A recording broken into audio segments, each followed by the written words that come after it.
सब बीजेपी वालों को चाल।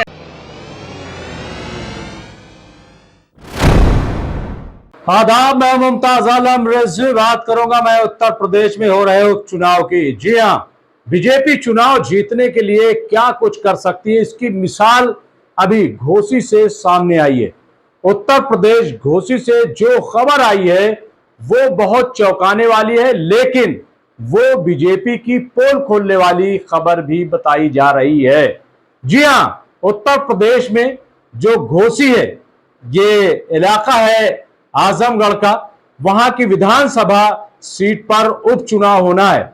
वहां पे भाजपा से उम्मीदवार हैं दारा सिंह चौहान। जी हां, दारा सिंह चौहान वही है जो पहले कभी योगी की हुकूमत में मंत्री थे, लेकिन 2022 के विधानसभा चुनाव से ठीक पहले दारा सिंह समाजवादी पार्टी में शामिल हो गए थे, क्योंकि उनको दिखाई दे रहा था कि अब शायद समाजवादी पार्टी की हुकूमत बनने जा रही है। लेकिन जब 2022 का रिजल्ट आया, नतीजा आया, तो फिर एक बार बीजेपी कामयाब हो गई और समाजवादी पार्टी की हुकूमत बनते बनते रह गई। ऐसे में दारा सिंह परेशान हुए कि अब क्या किया जाए। हालांकि दारा सिंह खुद अपनी सीट घोसी में बचाने में कामयाब हो गए थे। वो घोसी से समाजवादी पार्टी के टिकट पर कामयाब हो गए थे, लेकिन सवाल यह है कि मंत्री पद कैसे मिले। अब उनका मकसद यह रहा कि कैसे हम बीजेपी में शामिल हो जाएं। लिहाजा तकरीबन 1-1.5 महीना पहले उन्होंने समाजवादी पार्टी की जो रुकनीयत थी विधायक की, उससे इस्तीफा दे दिया। जब उन्होंने घोसी सीट से इस्तीफा दिया तो जाहिर है कि वो सीट खाली हो गई। अब वहां पर चुनाव हो रहा है। जो चुनाव हो रहा है उसमें सिर्फ 2 ही उम्मीदवार इस वक्त मैदान में। बीजेपी से खुद दारा सिंह चौहान है, जबकि समाजवादी पार्टी से सुधाकर सिंह को उम्मीदवार बनाया गया है।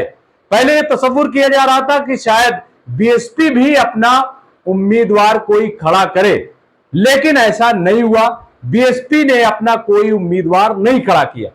अब ये जो फैसला लिया बीएसपी ने, ये किसके हक में जाएगा? समाजवादी पार्टी के हक में जाएगा या फिर बीजेपी के, ये देखना होगा। लेकिन बताया यह जा रहा है कि चूंकि घोसी में मुस्लिम अक्सरियत है, मुस्लिम जो है फैसला कुन है, इसलिए बीएसपी ने अगर अपना उम्मीदवार नहीं खड़ा किया तो इसका सीधा सीधा फायदा बहरहाल समाजवादी पार्टी के उम्मीदवार को जाएगा और उसकी जीत तय है। अब ये पूरी तस्वीर मैंने पेश की है, तो अब वो बात बतानी बहुत जरूरी है जिसका मैंने जिक्र किया। अभी एक वीडियो बहुत तेजी से वायरल हुआ।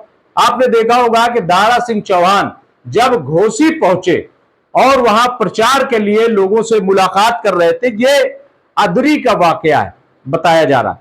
वो अपनी गाड़ी से जैसे ही उतरते हैं, कुछ लोग फूल माला लेकर के पहुंचते हैं, लेकिन तभी एक शख्स वहां पे आता है और दारा सिंह चौहान पे काली स्याही फेंक देता है।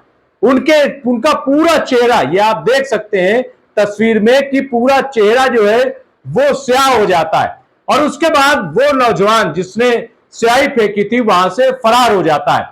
अब ये जो घटना सामने आई तो जाहिर है कि इस पर इल्जाम शुरू हो गया, समाजवादी पार्टी पर हमले शुरू हो गए। तमाम जो लोग हैं बीजेपी के, वो कहने लगे कि दरअसल दारा सिंह चौहान जीत रहे थे तो उनको हराने के लिए इस तरीके का काम किया जा रहा है, उनको बदनाम किया जा रहा है, यानी जो बातें कही जा सकती हैं। हालांकि स्याही फेंकने का सिलसिला जो है वो कोई नया नहीं है। इससे पहले भी आप देख रहे होंगे दिल्ली में खास तौर से अरविंद केजरीवाल पर बहुत स्याही फेंकी गई, और भी कुछ लीडर हैं, लेकिन यहां पे जो स्याही फेंकी गई तो उसका रिएक्शन आने लगा। लेकिन एक दिन बाद ही वो शख्स गिरफ्त में आया कि जिसने स्याही फेंकी थी। उसने जो बयान दिया, उसने बीजेपी की पोल खोल दी। वो भी आप 10 सेकंड में सुन सकते हैं। उसने कहा कि दरअसल ये स्याही जो फेंकी है मैंने, ये बीजेपी के कहने से ही फेंकी। बीजेपी के लोगों ने ही मुझसे कहा है कि हमारा चुनाव फंसा है, आप जो है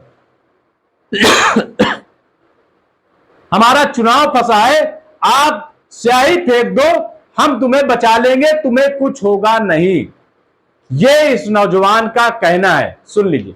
सब बीजेपी वालों की चाल है। बीजेपी नेता प्रिंस यादव है, वही सब कहे कि तुम बिक दो, हम लोग का चुनाव फंस रहा है। हाँ। जिसकी वजह से मैंने सियाही फेंक दिया। वो लोग कहे कि हम बचा लेंगे।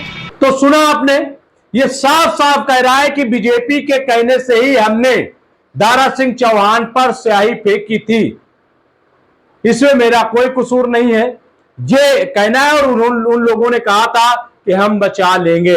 अब अखिलेश यादव ने पलटवार किया, कहा कि अब बताइए कि क्या है ये, अब किस पर इल्जाम लगाया जाएगा, अब किसको दोषी ठहराया जाएगा, और ये बीजेपी की कौन सी चाल है कि जो चल रही है, क्यों ऐसी साजिशें कर रही है। अब अखिलेश यादव का कहना यह है कि बिल्कुल तस्वीर साफ हो गई है, दारा सिंह चौहान हार रहे हैं, उनकी जीतने की कोई उम्मीद नहीं है, और इसीलिए इस तरीके की हरकत की है ताकि लोगों की हमदर्दी हासिल की जा सके। अब पूरा लब्बो-लुबाब ये है, मैं जो असल बात बताना चाहता हूं, ये तो सिर्फ घोषी की बात है। एक छोटे से चुनाव में अगर बीजेपी ऐसी साजिश कर सकती है, तो आप सोचिए जब बड़ा चुनाव होता है तब कितनी साजिशें होंगी। सतपाल मलिक जो बार बार कह रहे हैं, घूम घूम करके कह रहे हैं, और अभी दिग्विजय सिंह ने भी जो कहा, उस पर गौर करने की बात है कि 2024 हो या मध्य प्रदेश, राजस्थान, छत्तीसगढ़, तेलंगाना में विधानसभा के चुनाव, बीजेपी जो माहौल बना रही देश में, जिस तरीके का, और जो दंगा फैलाने का काम कर रही है, जो पत्थर चलाने की बात है। अभी दिग्विजय सिंह ने कहा कि मध्य प्रदेश में चुनाव है और चुनाव से पहले बहुत मुमकिन है कि भाजपा जो है वो दंगा करा दे, वहां पे ऐसा माहौल पैदा कर दे, और सिर्फ इसलिए कि चुनाव जीता। इससे बड़ा बयान सतपाल मलिक ने दिया। सतपाल मलिक ने अपने दैनिक भास्कर में दिए इंटरव्यू में कहा कि 2024 से पहले बहुत मुमकिन है कि मोदी जी और बीजेपी कोई बड़ा दंगा देश में करा दे, इसके अलावा किसी बड़े बीजेपी नेता की हत्या करवा दें ताकि हमदर्दी। और इसके अलावा भी उन्होंने एक और बयान दिया जो बहुत गौर करने, उन्होंने कहा कि यह भी मुमकिन है कि बीजेपी जो है अयोध्या में ही हमला करा दे, वहां पर भी कोई ऐसा कर दे कि चुनाव जीता जा सके, क्योंकि जो पुलवामा करा सकता है वो कुछ भी करा सकता है।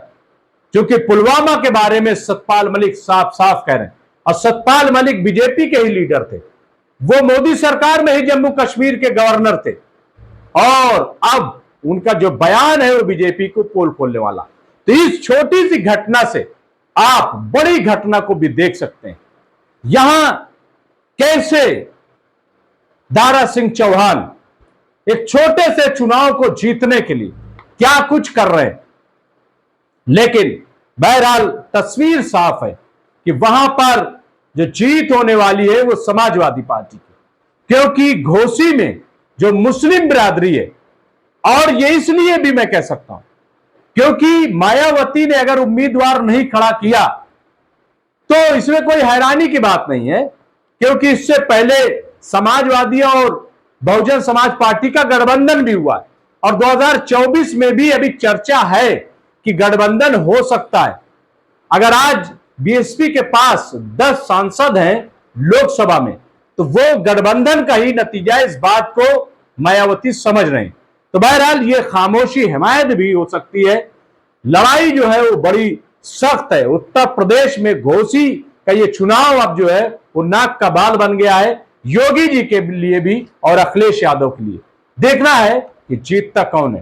क्या ये जो घटना हुई है इससे बीजेपी को फायदा होगा, या अब जो बयान नौजवान का आया है कि बीजेपी ने ही कराया है, तो इससे कितना बड़ा नुकसान होगा, देखेंगे हम।